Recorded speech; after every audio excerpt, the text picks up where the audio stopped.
Hello, how are you? Welcome to Dolly's English classes.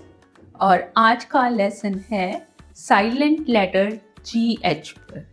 और इस lesson में only GH पर ही बात करूँगी। और वो इसलिए कि GH साइलेंट भी आता है और GH जो है उसकी दो साउंड भी आती हैं, एक फ और एक ग। जैसे ग्रेप्स ग, जी की जो ओरिजिनल साउंड है उस साउंड में भी कई जगह पर GH आता है।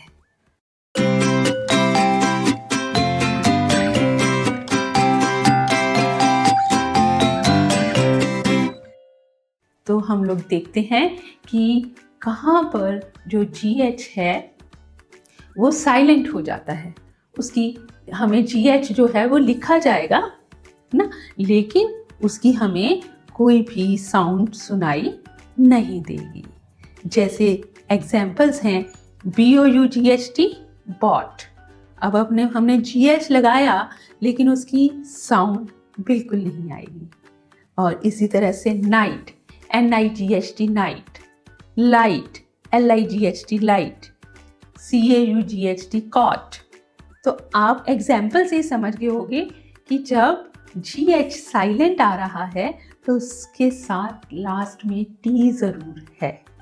और ज़्यादातर में ऐसे ही होता है। कई बार नहीं T आता फिर भी लास्ट में GH जो है वो साउंड नहीं करता। जैसे वे, WEIGH वे, तो वे में आपने GH लिखा लेकिन वो साउंड तो किया ही नहीं। तो ये कुछ ऐसे वर्ड्स हैं, लेकिन इसमें ज़्यादा को आपने माइंड में रखना है तो आपकी जो प्रॉब्लम है वो ज़्यादातर सॉल्व हो जाएगी। बाकी प्रैक्टिस से ध्यान रह जाती हैं बातें और वर्ड्स जो हैं वो माइंड में रह जाते हैं कि वो किस तरीके से लिखे गए थे और हमने उसे कैसे प्रोनाउंस करना है। तो आपने देखा कि GHT है, आपने GH को प्रोनाउंस ही नहीं करना और ओनली T को प्रोनाउंस करना है।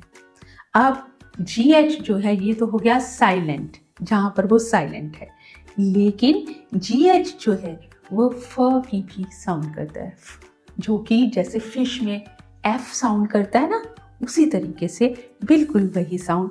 और ये साउंड जो है वो ज़्यादातर AU या OU वाले वर्ड्स में ही आती है और उसमें होती भी लास्ट में है। जैसे LAUGH लाफ। अब लास्ट में आपको कोई F नहीं दिखाई दे रहा, लेकिन वो साउंड कौन से लेटर्स दे रहे हैं? GH। इसी तरीके से रफ और है TROUGH ट्रफ, COUGH कफ। तो OU और AU के साथ जब लास्ट में GH F की साउंड देता है। और GH जो है वो कुछ ऐसे वर्ड्स भी हैं जहाँ वो GH equal to G sound, जैसे G की साउंड क्या है? ग ग्रेप्स, है ना।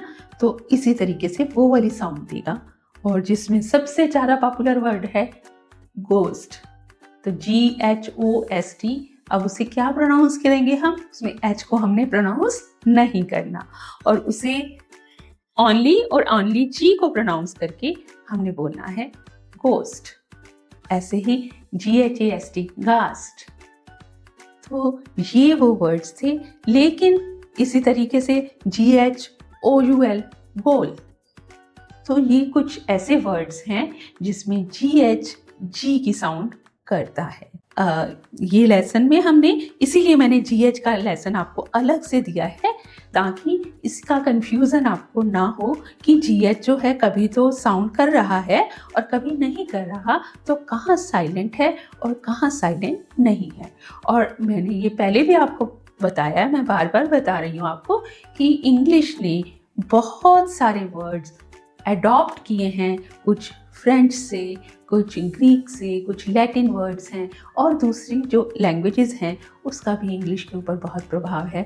और इसीलिए जो इंग्लिश में वर्ड्स हैं वो वर्ड्स एज इट ले लिए गए और उसमें कुछ जो है वो जब इंग्लिश पीपल में वर्ड को प्रोनाउंस करने की प्रॉब्लम आई तो उसे साइलेंट में डालकर लिखने में वो वर्ड वैसे ही चलते रहे और बोलने में उनका प्रोनाउंसिएशन कुछ और हो गया। तो कोई बात नहीं, थोड़ी गोल गोल लैंग्वेज है, लेकिन अगर हम उसे ध्यान से पढ़ेंगे, फोकस्ड होकर पढ़ेंगे तो ज़रूर ही उसके सारे सीक्रेट्स हमारी मुट्ठी में होंगे। तो ठीक है ना? तो इसलिए आप ये वीडियो ज़रूर अपने फ्रेंड्स को भी शेयर कर दीजिए ताकि उनको भी ऐसे ही सीक्रेट्स पता लग जाए। और लाइक करना मत भूलिएगा। अगर आप मेरे चैनल पर नए हैं तो इसे सब्सक्राइब ज़रूर कर दीजिए। Thank you very much.